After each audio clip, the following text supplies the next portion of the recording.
Hello friends, NCERT के इस session में आपका स्वागत है।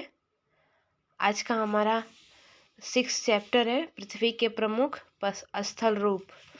तो आइए देखते हैं हम एनसीईआरटी का ये 6वां चैप्टर है। आपने इसमें कुछ स्थल रूपों को जरूर देखा होगा जो चित्र 6.1 में दिखाए गए हैं। आप देखेंगे कि पृथ्वी की सतह सभी जगह एक समान नहीं है। पृथ्वी पर अनगिनत प्रकार के स्थल स्वरूप हैं। स्थल मंडल के कुछ भाग ऊंचे नीचे तथा कुछ समतल होते हैं। ये स्थल रूप दो प्रक्रियाओं के परिणाम स्वरूप बनते हैं। आपको ये जानकर आश्चर्य होगा कि मैदान जिस पर आप खड़े हैं उसमें धीरे धीरे गति हो रही है। पृथ्वी के अंदर लगातार गति हो रही है। प्रथम या आंतरिक प्रक्रिया के कारण बहुत से स्थानों पर पृथ्वी की सतह कहीं ऊपर उठ जाती है तो कहीं धंस जाती है। क्या आप जानते हैं पहाड़ी वह स्थलीय भाग है जो कि आसपास के भूमि से ऊंची उठी होती है। 600 मीटर से अधिक ऊंचाई एवं खड़ी ढाल वाली पहाड़ी को पर्वत कहा जाता है। 8000 मीटर से कुछ ऊंचे पर्वतों के नाम बताइए। ये झील, ये पर्वत, पठार, सहायक नदी, ये मुख्य नदी, ये वितरिका, डेल्टा, नदी मुहाना, प्रायद्वीप, स्थल संधि, तट, मैदान, पर्वत श्रृंखला, घाटी, पहाड़ी, जल संधि द्वीप, समुद्र। दूसरी या बाह्य प्रक्रिया स्थल के लगातार बनने एवं टूटने की प्रक्रिया है। पृथ्वी की सतह के टूटकर घिस जाने को अपरदन कहते हैं। अपरदन की क्रिया के द्वारा सतह नीची हो जाती है तथा निक्षेपण की प्रक्रिया के द्वारा इनका फिर से निर्माण होता है। ये दो प्रक्रियाएं बहते हुए जल, वायु तथा बर्फ के द्वारा होती हैं। हम विभिन्न स्थल रूपों को उनकी ऊंचाई एवं ढाल के आधार पर पर्वत, पठारों एवं मैदानों में वर्गीकृत कर सकते हैं। तो पहला है पर्वत। पर्वत पृथ्वी की सतह की प्राकृतिक ऊंचाई है। पर्वत का शिखर छोटा तथा आधार चौड़ा होता है। यह आसपास के क्षेत्र से बहुत ऊंचा होता है। कुछ पहाड़ बादलों से भी ऊंचे होते हैं। जैसे जैसे आप ऊंचाई पर जाएंगे जलवायु ठंडी होती जाती है। कुछ पर्वतों पर हमेशा जमी रहने वाली बर्फ की नदियाँ होती हैं। उन्हें हिमानी कहा जाता है। यहाँ कुछ ऐसे भी पर्वत हैं जो समुद्र के भीतर हैं तथा जिन्हें आप देख नहीं सकते। कठोर जलवायु होने के कारण पर्वतीय क्षेत्रों में बहुत कम लोग निवास करते हैं। वहाँ का धरातल खड़ी ढाल वाला होता है तथा कृषि योग्य भूमि की कमी होती है। पर्वत एक रेखा के क्रम में व्यवस्थित हो सकते हैं जिसे श्रृंखला कहा जाता है। ये वलित पर्वत, ये भूपर्पटी। नेक्स्ट देखते हैं। बहुत से पर्वतीय तंत्र समानांतर श्रृंखलाओं के क्रम में होते हैं जो सैकड़ों किलोमीटर फैले होते हैं। हिमालय, आल्प्स तथा एंडीज क्रमशः एशिया, यूरोप तथा दक्षिण अमेरिका की पर्वत श्रृंखलाएं हैं। पर्वतों की ऊंचाई एवं आकार में भिन्नता होती है। क्या आप जानते हैं प्रशांत महासागर में स्थित मानाकी पर्वत हवाई द्वीप सागर की सतह के नीचे स्थित है। इसकी ऊंचाई 10,205 मीटर एवरेस्ट शिखर से भी अधिक है। पर्वत 3 प्रकार के होते हैं। पहला वलित पर्वत, दूसरा भ्रंशोत्थ पर्वत तथा तीसरा ज्वालामुखी पर्वत। हिमालय तथा आल्प्स वलित पर्वत हैं जिनकी सतह उबड़ खाबड़ तथा शिखर शंक्वाकार है। भारत की अरावली श्रृंखला विश्व की सबसे पुरानी वलित पर्वत श्रृंखला है। अपरदन की प्रक्रिया के कारण यह श्रृंखला घिस गई है।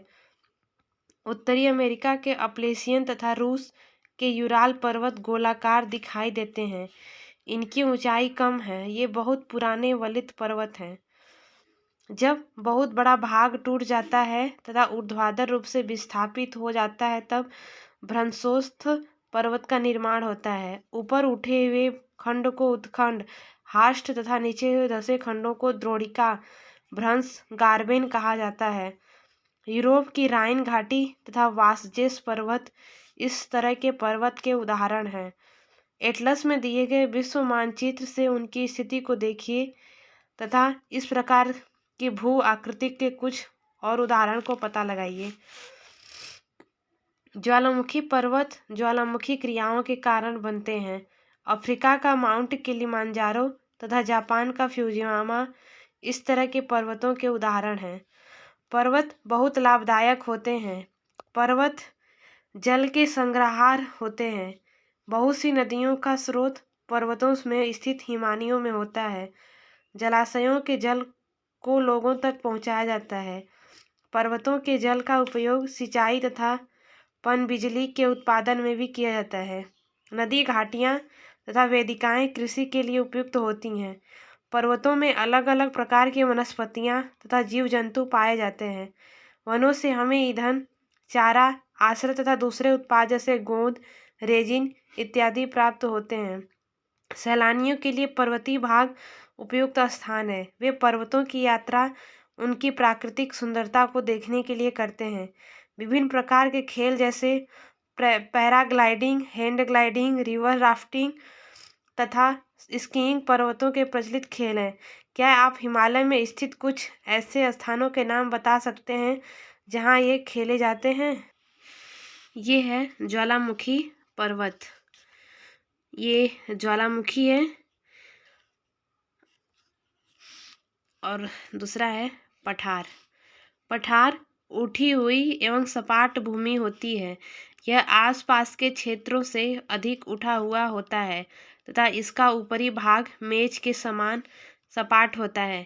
किसी पठार के एक या एक से अधिक किनारे होते हैं जिनके ढाल खड़े होते हैं। पठारों की ऊंचाई प्रायः कुछ 100 मीटर से लेकर कई हजार मीटर तक हो सकती है।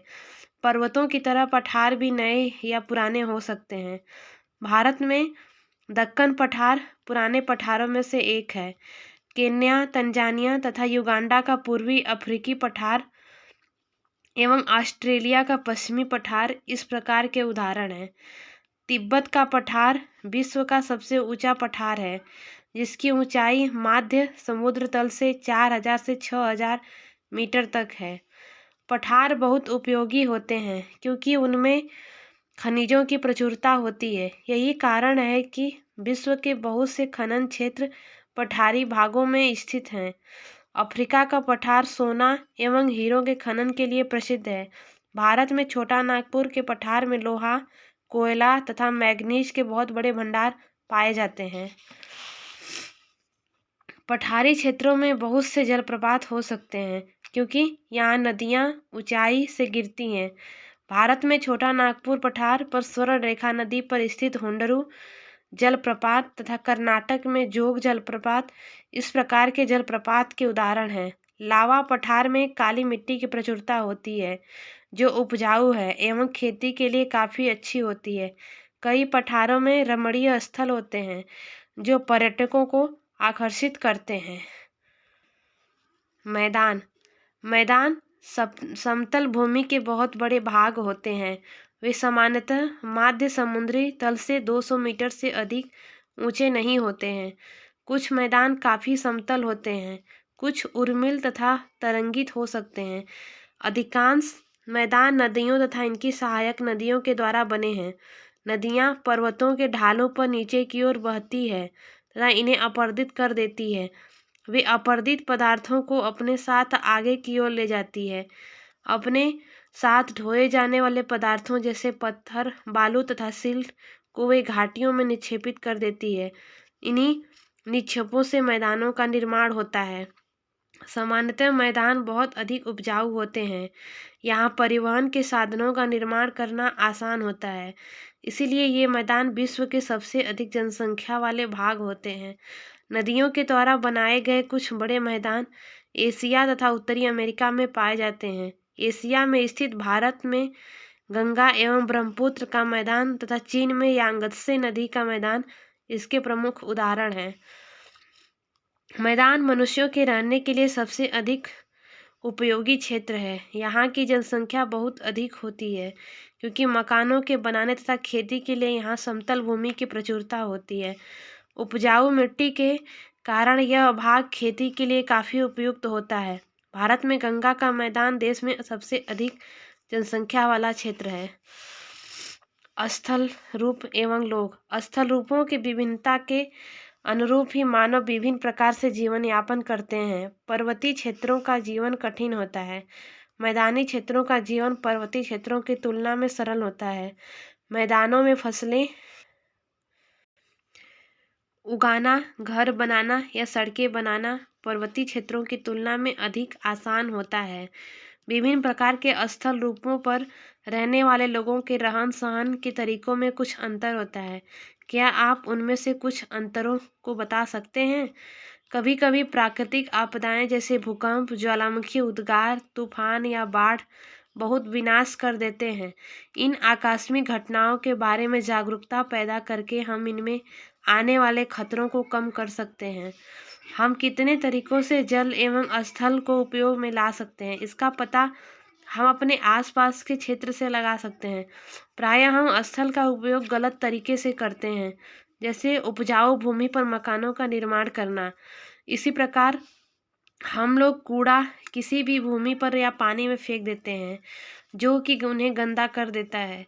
हमें प्रकृति के इस महत्वपूर्ण वरदान का उपयोग इस प्रकार नहीं करना चाहिए। उपलब्ध भूमि केवल हमारे ही उपयोग के लिए ही नहीं है, यह हमारा कर्तव्य है कि हम अपने आने वाली पीढ़ियों के लिए पृथ्वी को सुरक्षित रखें।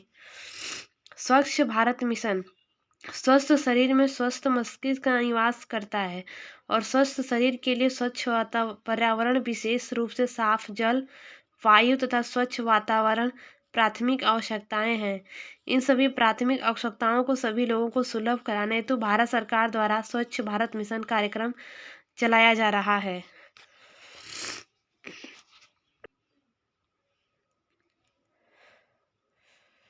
आई होप आपको ये वीडियो अच्छा लगेगा, तो लाइक करें, शेयर करें और सब्सक्राइब भी कर दें। Thank you.